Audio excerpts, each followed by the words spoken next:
Kita tentu berada di sini karena kita mencintai Tuhan kita, Yesus Kristus itu. Terima kasih untuk Tante Sil yang sudah memberikan waktu bagi saya dan kita semua yang berada di sini. Puji nama Tuhan, ini bukan satu kebetulan, dan di bawah naungan acara ini diselenggarakan langsung oleh Outreach Ministry. Dan biarlah segala pelayanan dari ministry ini akan selalu membentuk solidaritas sesama, dan bukan hanya itu, tetapi membangun hubungan kita dengan Yesus semakin erat menjelang kedatangan Tuhan yang kedua kali. Baik, kita pada siang hari ini akan datang kepada pembahasan This kita meeting is being recorded. mengenai tithes and blessing. Undang kembali kita tunduk kepala dan kita berdoa. Ya Yesus Juru Selamat kami yang hidup, Allah semesta alam, pencipta, penebus, dan pemelihara kami. Kami ingin memuliakan-Mu Tuhan dan memanggil nama-Mu. Kami ingin belajar di kaki-Mu Tuhan. Bukakan mata kami, telinga kami, hati kami kepadamu. Tambahkan iman kami yang lemah dan perbaharui hati kami yang rusak. Gantikan dengan yang baru ya Tuhan. Dan biarlah kasih karunia-Mu itu kami boleh kembalikan untuk kemuliaan dan hormat bagi nama-Mu ya Tuhan kami. Yesus Juru Selamat kami yang hidup, kami sudah berdoa. Amin.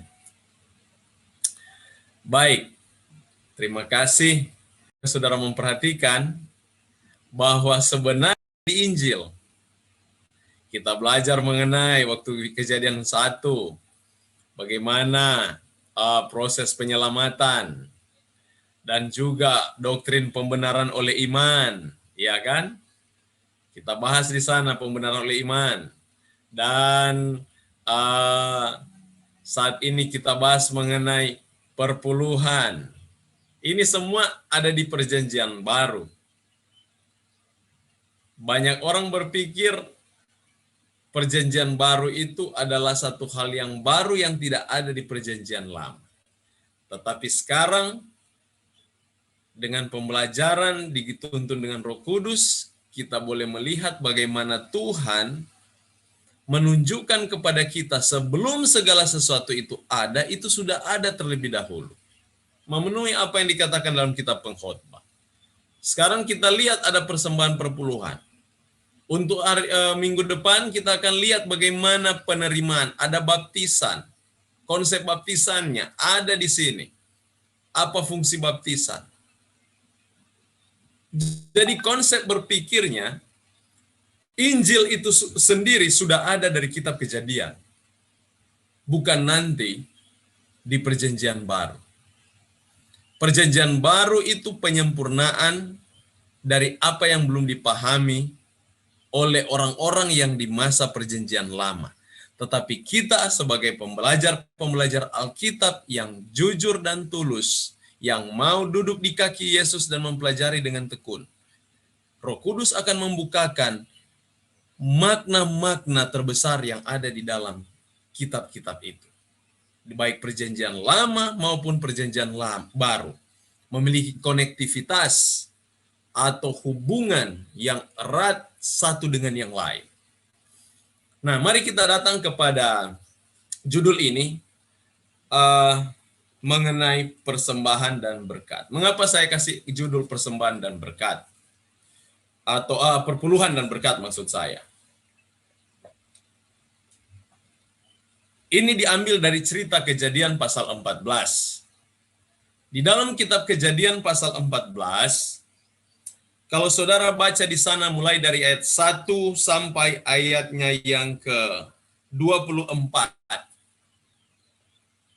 Di sana ada satu cerita, dikatakan di zaman Amrafel, Raja Sinear. Raja Sinear ini artinya di bagian Mesopotamia, Babel. Ariok, Raja Elasar. Kedorlamer, Raja Elam, dan Tideal, Raja Goyim. Raja-raja ini berperang melawan Bera Raja Sodom, Birsia Raja Gomora, Sinab Raja Atma, Shemeber Raja Seboim, dan Raja Negeri Bela, yakni negeri Zoar. Jadi ada satu peperangan yang Tuhan izinkan untuk dihadapi oleh orang Sodom. Pertemuan yang lalu saya sudah sedikit menyentil akan peristiwa ini, di mana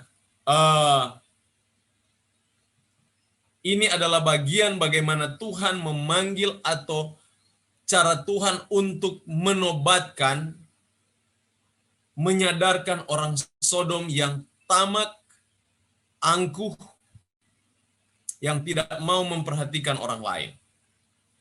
Dan akhirnya singkat cerita ini, Abraham mengingat bahwa di sana ada Lot, karena ada seseorang yang lepas dari perang, dia lari.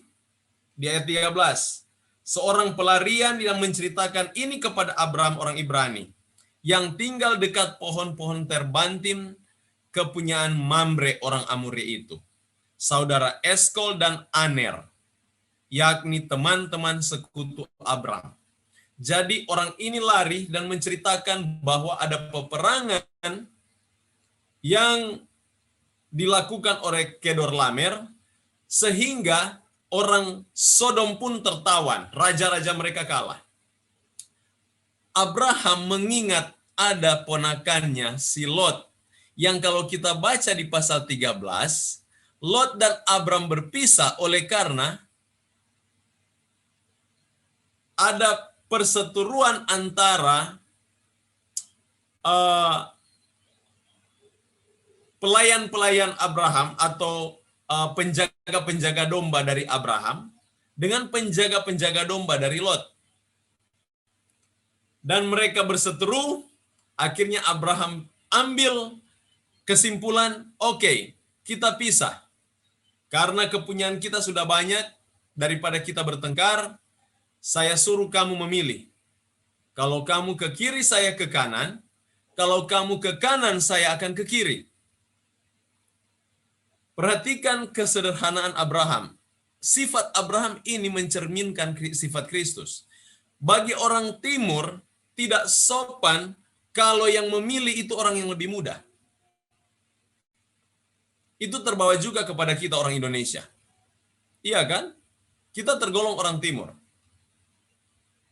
Adalah tidak beretika kalau yang memilih lebih dahulu itu yang muda.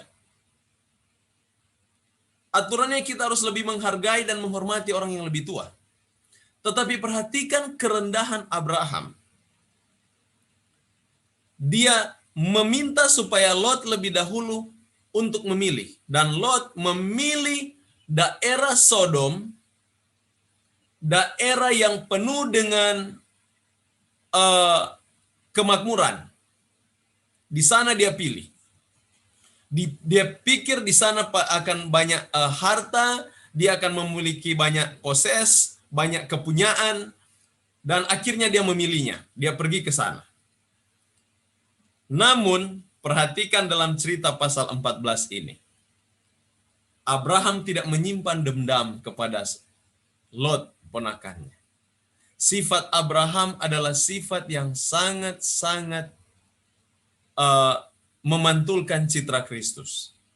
Makanya dia juga disebut bapak seorang yang beriman. Kita perlu untuk belajar juga dari Abraham. Kelihatannya kalau kita perhatikan karakter Abraham ini, orang yang rendah hati. Dia ini bukan hanya satu dua budak saja dia pimpin. Beberapa komentar yang saya baca, dia itu memiliki sekitar 600 budak yang dia pimpin. Saya tidak dapat bayangkan bagaimana mereka semua mendengar apa yang dia katakan. Dan perhatikan di cerita ini, orang-orang yang bersekutu dengan dia, orang Mamre dari Amori itu, Eskol dan Aner. Ini orang-orang dekat dari orang Kanaan yang dekat dengan Abraham. yang akhirnya mereka bersekutu dengan dia, bersatu dengan dia, dan mereka mengejar, mengatur siasat perang untuk menghancurkan raja-raja dari Kedorlaomer ini. Raja Sinear, Raja Elasar, Raja Elam, Raja Goyim. 4 raja. Bayangkan saudara, Abraham yang hanya bersekutu dengan Eskol, Aner, dan Mamre, mereka dapat kalahkan 4 raja dan pasukan mereka. Bagaimana caranya? Perhatikan di ayat yang ke-15 dari pasal 14. Pada waktu malam berbagilah mereka, ia dan hamba-hambanya itu, untuk melawan musuh. Mereka mengalahkan dan mengejar musuh. Mereka lakukan penyerangan di waktu malam. Ini yang dilakukan Abraham dan sekutunya. Mereka lakukan penyerangan di waktu malam. Makanya jangan heran kalau orang Israel itu pintar dalam perang. Karena kenapa? Bapa leluhur mereka sudah terlatih dengan hal ini, sudah mengawali semua ini. Hikmat yang Tuhan gunakan,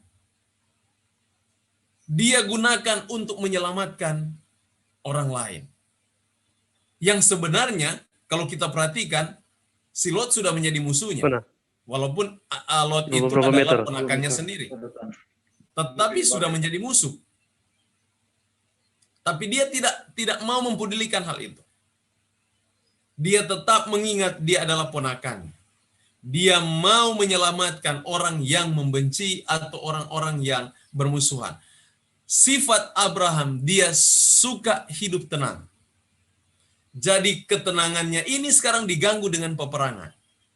Akhirnya dia harus maju dan dia atur strategi. Dia yang mengatur strategi. Bayangkan bapa leluhur orang timur, bangsa Israel. Mereka sudah memiliki pemahaman bagaimana trik berperang. Abraham atur semua ini.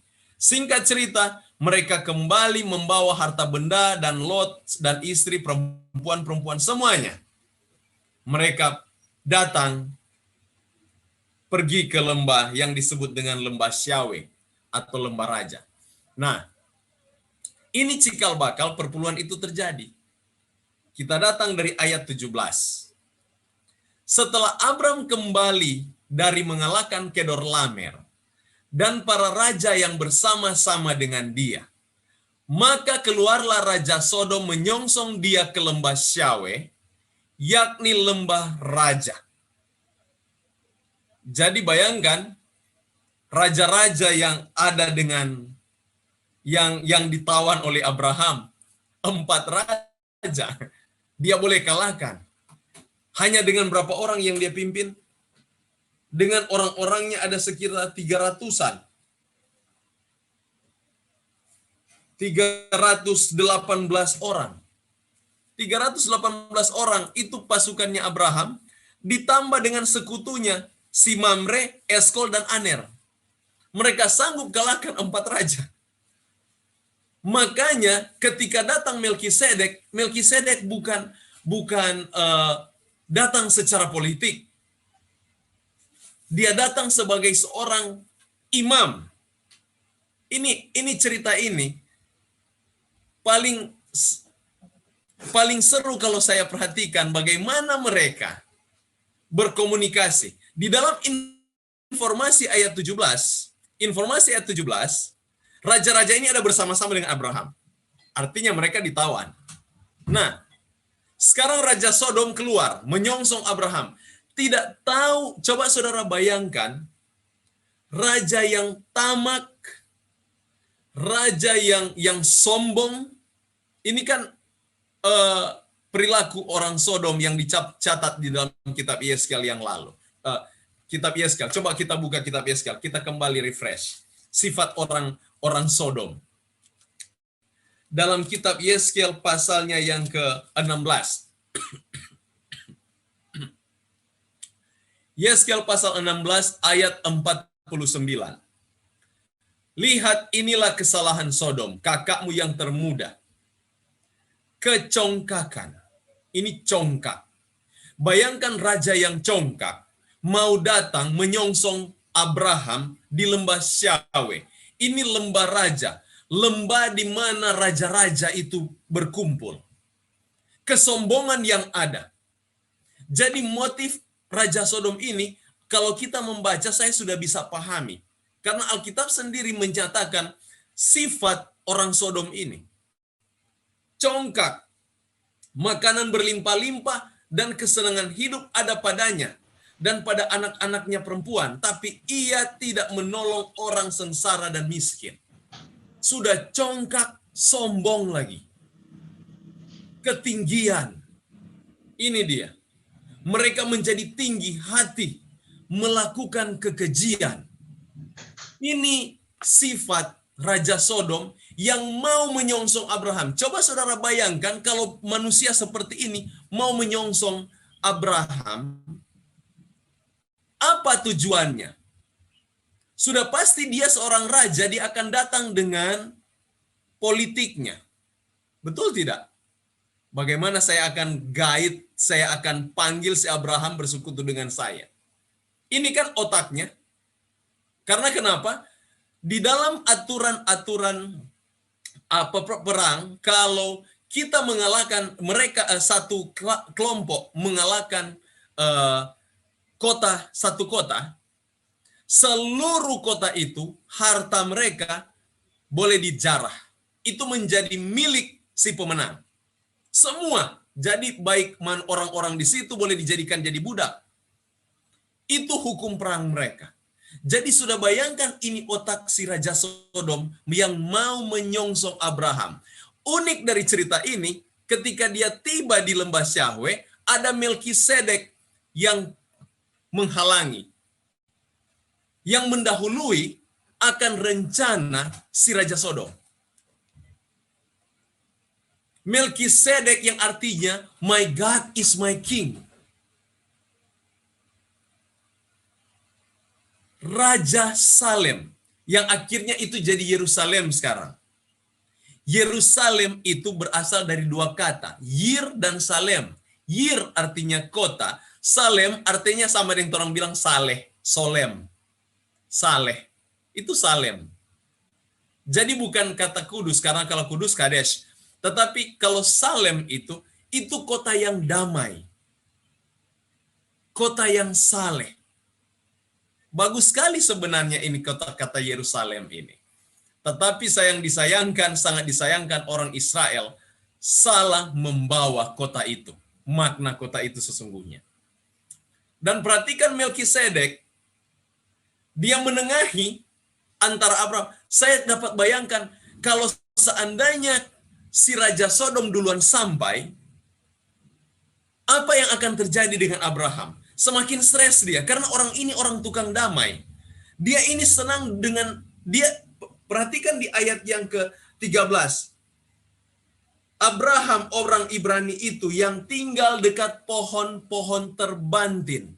Kenapa dia senang tinggal di pohon-pohon terbantin? Saudara kalau datang di bawah pohon, apa yang saudara mau buat? Apa tujuan kalau kita datang di bawah pohon? Cari ketenangan, bukan? Sudah lihat karakter Abraham?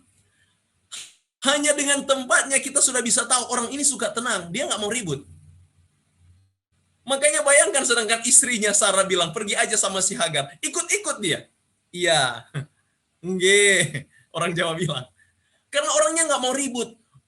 Di sini saya mengerti seorang bapak sampai akhirnya anaknya Ishak bisa menurut dengan dia walaupun mau dibunuh. Karena dia memantulkan memang betul-betul cerita karakter Allah. Saya berdoa Tuhan kiranya saya memiliki karakter seperti Abraham. Seorang ayah yang rendah hati, yang mencintai anak-anak. Saya suka berteman dengan orang tua. Makanya di sini ada, minta maaf ya, ada popcorn, ada. Kenapa saya senang lihat dengan juga Tante Sil, Om Frank. Saya senang sekali melihat karena sejujurnya saya dibesarkan dengan oma opa, bukan dibesarkan dengan mama papa. Saya lebih banyak mendapat hikmat, teguran, amaran itu dari orang-orang yang berambut putih. Sampai saya dulu pernah diejek karena teman-teman saya paling banyak itu orang tua. Makanya tidak heran kalau sampai saat ini saya dekat dengan orang-orang tua karena itu sudah sense saya dari masa kecil. Saya membayangkan si Abraham yang memiliki sense ini. Dan ketika Raja Sodom mau datang, ini akan mengganggu sifatnya yang suka tenang. Bayangkan pikirannya yang polos, yang suka tenang mau diganggu dengan sistem politik. Ini akan rusak. Kalau kita sedikit singgung kitab Wahyu, kekristenan rusak karena diganggu dengan politik. Saudara lihat itu. Kekristenan itu rusak karena diganggu dengan politik. Bukan saya katakan politik itu kotor, tetapi dikotorkan. Karena sebenarnya tujuan politik itu baik. Hanya maknanya akhirnya menjadi salah karena si pembawa, pelaku, yang men-treat politik itu menjadi salah. Jadi Raja Sodom datang untuk mempengaruhi, dan perhatikan, Tuhan tidak mengizinkan umat-umatnya dikotori pikiran mereka. Jadi saudara, semakin kita mau berusaha menjadi benar, itu akan menjadi sia-sia. Karena kenapa? Yang sebenarnya kita lakukan adalah penyerahan penuh dengan Tuhan, terima damainya, dan Tuhan yang akan atur segala sesuatu yang akan mempengaruhi pikiran kita. Tuhan akan halangi itu. Ini ceritanya. Tiba-tiba Melkisedek masuk di antara Raja Sodom dan Abraham. Dan apa yang dilakukan Melkisedek? Dia membawa roti dan anggur. Dalam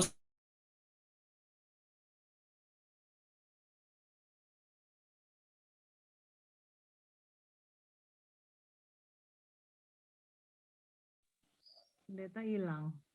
Iya, pendeta hilang. Kita tunggu sebentar ya. Koneksi. Iya. sama seperti Isa yang menyuruh Dan. Dengan cerita ini, sebenarnya itu sudah menjadi kebiasaan orang Timur. Dia bawa roti dan anggur, tapi sebenarnya secara nubuatan, kalau kita perhatikan siapa The recording Melkisedek, has stopped. kalau kita perhatikan siapa Melkisedek, ini Melkisedek. Mana dia? Minta maaf. Ini. Melkisedek dalam kitab Ibrani pasal 7 ayat 1. Adalah Raja Salem dan Imam Allah yang maha tinggi. Ia pergi menyongsong Abraham ketika Abraham kembali dari mengalahkan raja-raja. Kepadanya pun Abraham memberikan 1/10 dari semuanya menurut arti namanya Melkisedek. Adalah pertama-tama Raja kebenaran dan juga Raja Salem, yaitu Raja damai sejahtera. Ia tidak berbapa, tidak beribu, tidak berselisihlah. Harinya tidak berawal dan hidupnya tidak berkesudahan. Di dalam keterangan kitab Ibrani, akhirnya para teolog berkesimpulan Melkisedek ini kemungkinan besar adalah Yesus sendiri. Dari keterangan kitab Ibrani. Karena dia tidak berbapa, tidak beribu, dan tidak bersilsilah. Tetapi dia ini pertama-tama Raja kebenaran dan juga Raja Salem, yaitu Raja damai sejahtera. Itu arti Salem, damai sejahtera. Raja damai sejahtera. Tidak ada Raja damai sejahtera di kolong langit selain Yesus. Amin. Makanya seluruh komentar-komentar para teologian, pada umumnya mereka berkesimpulan bahwa Melkisedek ini kemungkinan besar adalah Yesus sendiri. Jadi dengan kata lain, Yesus langsung mengantarai antara Raja Sodom yang congkak dengan Abraham. Dia membawa roti dan anggur. Dia sementara menceritakan nubuatan, perjamuan. Saudara lihat, spotlight-nya sedikit pancaran berkas-berkas nubuatan sehubungan dengan perjamuan, roti dan anggur yang diberikan oleh Yesus di malam perjamuan itu sudah menjadi bayangan dari cerita Melkisedek yang membawa roti dan anggur untuk menjamu Abraham dan pengikutnya. Ini sudah memberikan satu berkas cahaya terhadap apa yang akan terjadi di depan. Peperangan yang dimenangkan Abraham menggambarkan peperangan yang Yesus alami yang mengalahkan dosa. Dan disimpulkan dengan roti dan anggur menjadi simbol kekal. Sampai Yesus datang. Saudara lihat apa yang dilakukan Melkisedek. Ini bukan satu kebetulan. Tetapi Yesus sendiri yang memetraikan itu dari awal. Dan dia datang dalam keterangan bukan sebagai, dia katakan, Raja Salem, bukan raja politik, tetapi pernyataannya adalah seorang imam Allah yang maha tinggi. Jadi ketika dia datang, bukan datang secara raja yang mau berpolitik seperti Raja Sodom, tetapi dia datang sebagai seorang imam. Seorang imam.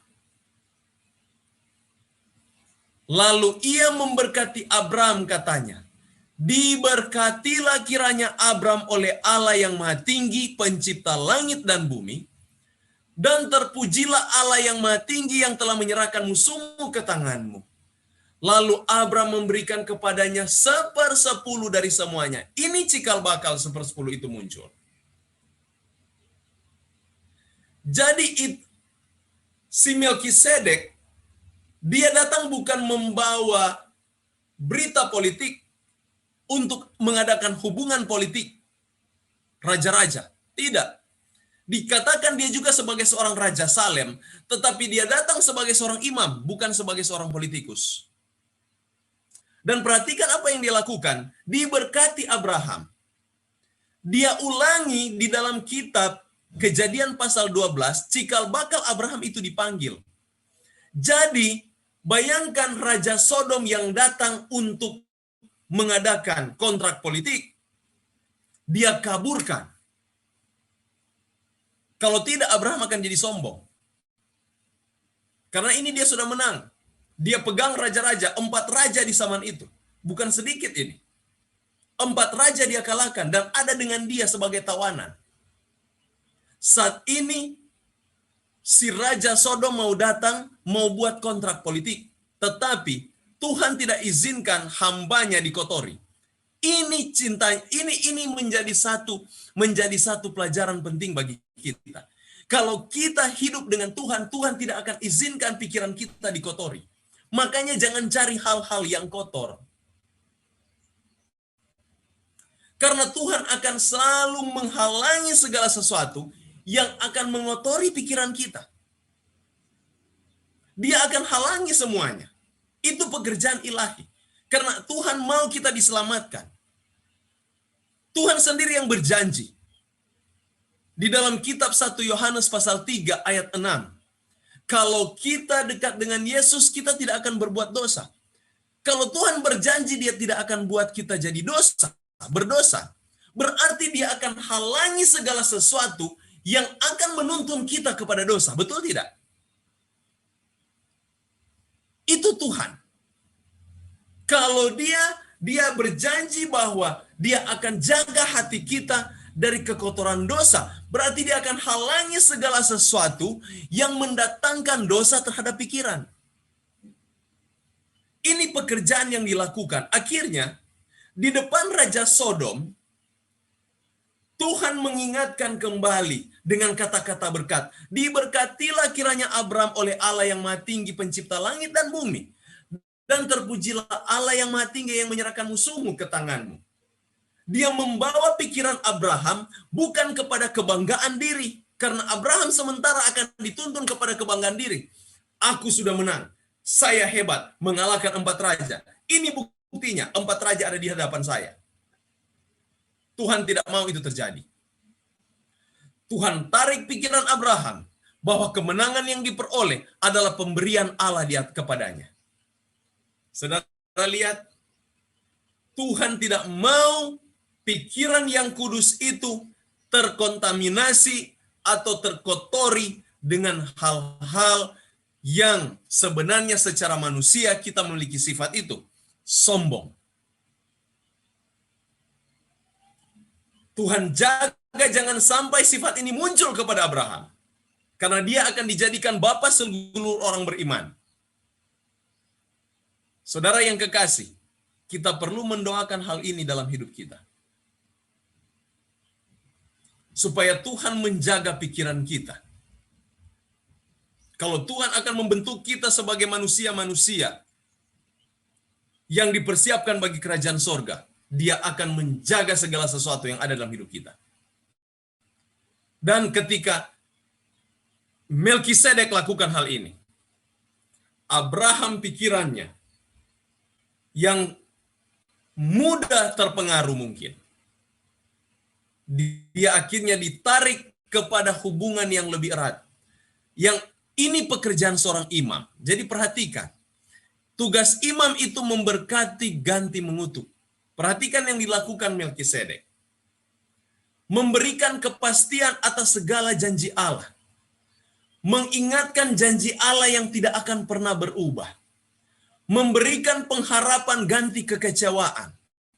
Mengarahkan setiap pikiran kepada Allah yang Maha Tinggi. Ini pekerjaan seorang imam. Mungkin saudara akan berpikir, berarti itu pekerjaan pendeta. Betul tidak? Karena pendeta yang disebut imam. Kita kembali ke dalam kitab Petrus. Mari buka bersama dengan saya. Buka dalam kitab Petrus. Dalam kitab Petrus, dalam 1 Petrus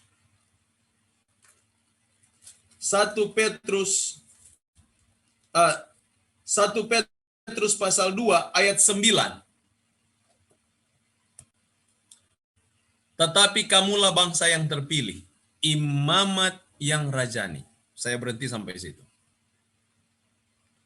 Saudara dan saya dipanggil untuk menjadi imam bagi Tuhan. Makanya dalam kitab Wahyu pasal 1 ayat 6, Yesus itu sudah lakukan kita, dia katakan, telah membuat kita menjadi satu kerajaan, menjadi imam-imam bagi Allah. Saudara dan saya yang disiapkan Tuhan untuk keselamatan itu. Untuk hari terakhir, untuk hari Maranatha. Kita sementara dibentuk menjadi imam. Saudara dan saya, siapa saja kita ini. This meeting is being recorded. Dan perhatikan tugas seorang imam. Ini adalah tugas setiap saudara yang sudah menerima Kristus. Tugas setiap pribadi yang sudah menerima Kristus sebagai Tuhan. Dia harus banyak memberkati orang. Memberikan kepastian segala janji Allah. Dengan kata lain, memenuhi apa yang dikatakan di dalam kitab 1 Petrus pasal 4 ayat 11. 1 Petrus pasal 4 ayat 11. Penulis yang sama. Dia katakan, jika ada orang yang berbicara, baiklah ia berbicara sebagai orang yang menyampaikan firman Allah. Sama persis dengan apa yang dilakukan Melkisedek. Dia memberkati Abraham. Dia memberikan kepastian kepada segala janji Allah. Mengingatkan akan janji Allah yang tidak pernah berubah. Memberikan pengharapan. Mengarahkan setiap pikiran kepada Allah yang Maha Tinggi. Ini tugas orang Kristen. Ini tugas saudara dan saya di dalam perkataan-perkataan kita. Dan dengan itu, lalu Tuhan memberikan dia janji keturunan dari benihnya. Hasil dari apa yang dilakukan Melkisedek kepada Abraham respons yang yang Abraham bentuk, dia langsung memberikan 1/10 dari miliknya. Jadi pemberian 1/10 ini, kalau kita kembali dari cerita tadi, itu bukan pemberian yang tidak ada makna atau tidak berarti atau tidak ada tujuan atau datang dengan spontanitas. Tidak. Perhatikan bagaimana Abraham dengan spontannya dia memberikan itu bukan didorong oleh Roh Kudus, tetapi sesuatu yang datang dari luar mendorong spontanitas ini. Apa yang mendorong dia? Ungkapan dari Imam Melkisedek. Ketika Melkisedek menyatakan janji-janji Allah, dengan spontan roh Abraham bergerak dan dia berikan dari segala rampasan 1/10. Ingat, Abraham waktu ada berperang, dia tidak bawa barang-barang dari rumah ya. Tidak ada barang dibawa dari rumah.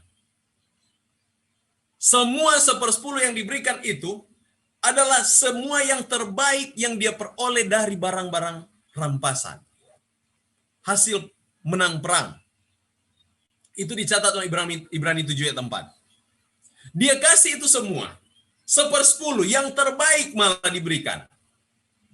Di depan siapa? Di depan raja yang tamak. Dia berikan itu. Makanya perhatikan apa yang dikatakan Raja Sodom. Dia lanjut di sana. Berkatalah Raja Sodom itu pada Abram, berikanlah padaku orang-orang itu dan ambillah untukmu harta benda itu. Dia sudah kecewa. Dia pikir Abram akan datang untuk ketika ada kontrak politik, Abram akan kasih ke dia sebagian dari rampasan-rampasan itu. Karena dia orang tamak. Tapi di depan dia, Abram berikan itu kepada Melkisedek. Yang terbaik malah. Jadi perpuluhan ini harus diberikan berdasarkan dorongan hati nurani yang saudara rasakan dari berkat Tuhan. Kalau saudara berikan perpuluhan kepada Tuhan, meletakkan perpuluhan di gereja, hanya berdasarkan kewajiban. Oh, saya seorang Kristen, saya harus berikan perpuluhan. Saudara, kembali belajar kitab Kejadian. Memberi perpuluhan bukan demikian. Tuhan tidak mengharapkan pemberianmu. Tetapi perhatikan cerita ini. Yang pertama yang datang itu Melkisedek. Dan kebiasaan orang Timur. Di dalam ada beberapa komentar yang saya dapat. Saya tidak taruh di sini komentar-komentar mereka. Ternyata di zaman Abraham untuk memberikan 1/10 itu sudah menjadi custom mereka, kebiasaan mereka, 1/10. Dan itu diberikan kepada raja. Untuk berikan kepada raja, ini menjadi ini pernyataan kehormatan yang terbesar. Jadi perhatikan, konsep pemberian perpuluhan ini adalah konsep yang dimana kita mengakui Yesus sebagai Raja. Itu pertama. Kalau kita memberi perpuluhan hanya berdasarkan, oh saya mau berikan perpuluhan karena saya orang Kristen. Contoh ya, saya berikan perpuluhan. Orang Kristen. Supaya membantu pekerjaan Allah. Saudara jangan pernah ada konsep itu. Konsep perpuluhan bukan membantu pekerjaan Allah. Dari kitab Kejadian itu adalah ungkapan syukur kepada Allah di mana kita mengakui bahwa Dia adalah Allah Raja kita. Itu konsep memberi perpuluhan dari pelajaran Abraham. Mengakui bahwa Yesus sebagai Raja dan saya memberikan perpuluhan ini. Sama dengan pemberian orang-orang Majus. Itu konsepnya sama. Memberi karena pengakuannya terhadap Yesus sebagai Raja. Kalau saudara memberi perpuluhan berdasarkan konsep saudara hanya membantu pekerjaan Tuhan untuk gereja, untuk pendeta, untuk saudara, konsep itu lari. Setan akan gunakan itu sehingga saudara akan jadi orang yang tukang hitung. Pendeta sana sudah saya kasih perpuluhan, kenapa dia marah-marah ya? Saya berikut tidak mau kasih perpuluhan lagi ah. Karena kenapa? Konsepnya salah dalam berpikir. Mengapa dia tahan perpuluhan? Tidak mau kasih. Pendetanya nggak mau datang berdoa sama saya. Contoh ya. Atau ada saya kecewa dengan tua-tua jemaat, dengan gereja. Saya tidak suka lagi dengan organisasi. Contoh, saya tahan semua. Saudara, ini karena salah konsep berpikir. Perhatikan dalam cerita cikal bakal perpuluhan itu jadi. Abraham memberikan karena dia mengakui pertama Raja Salem. Dia sebagai seorang raja. Yang kedua, dia menerima Raja Salem ini mengingatkan berkat-berkat Tuhan. Pelayanan Raja Salem yang mendoakan dan memberikan dia berkat di dalam doa-doa itu. Ini menjadi spontanitas keluar dari Abraham, mendorong rohnya untuk memberi perpuluhan itu. Jadi, selain kita menerima Yesus sebagai Raja, kita sebagai orang percaya kita harus saling mendorong karena kita semua adalah apa? Imamat yang rajani, saudara dan saya. Kita semua yang sudah jadi Kristen sebagai imamat yang rajani. Imam-imam bagi orang lain. Kita imam kepada tetangga kita. Kita adalah imam bagi istri kita. Imam bagi suami kita. Imam bagi anak-anak kita. Imam bagi saudara-saudara kita.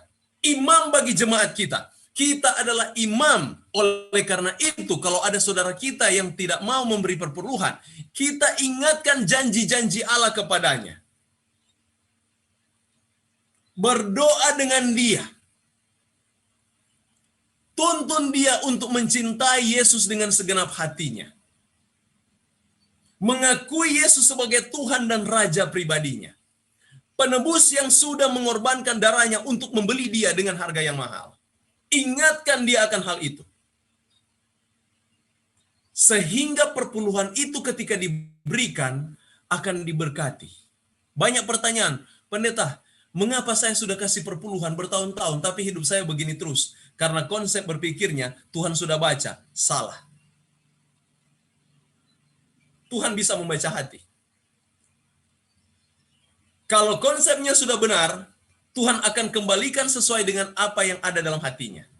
Perhatikan kitab Mazmur. Apa yang Mazmur katakan? Coba perhatikan sifat Tuhan. Mari kita buka sedikit dalam kitab Mazmur. Dalam kitab Mazmur, pasalnya yang ini sifat Tuhan. Mazmur pasal 18 ayat 21. Mazmur 18 ayat 21. Tuhan memperlakukan aku sesuai dengan kebenaranku. Ia membalas kepadaku sesuai dengan kesucian tanganku. Lihat itu. Jadi kalau ada pertanyaan, kenapa saya sudah kasih perpuluhan persembahan setiap minggu, kenapa saya sepertinya tidak diberkati? Karena Tuhan memperlakukan engkau sesuai dengan apa yang ada di dalam pikiranmu. Makanya pada sore hari ini, pelajaran di dalam Kejadian pasal 14, kiranya boleh mengubah cara berpikir kita. Yang konsep kita mungkin tadinya memberi perpuluhan itu berdasarkan membantu gereja. Atau itu sudah tidak salah, ya benar saja itu. Tetapi lebih daripada itu, konsepnya harus kepada engkau mengakui Yesus sebagai Rajamu yang sudah menyelamatkanmu. Dan kedua, itu didorong oleh karena merasa bahwa berkat-berkat itu adalah datang dari Tuhan, bukan usaha peperangan saya. Bukan usaha saya mencari uang, tetapi oleh karena Tuhan. Supaya Tuhan memperhitungkan kebenaran itu dan dia akan balaskan sesuai dengan apa yang kita tahu. Kiranya nama Tuhan dimuliakan. Saya bawa dalam nama Yesus. Amin. Dan saya kembalikan kepada pembawa acara untuk tanya jawab.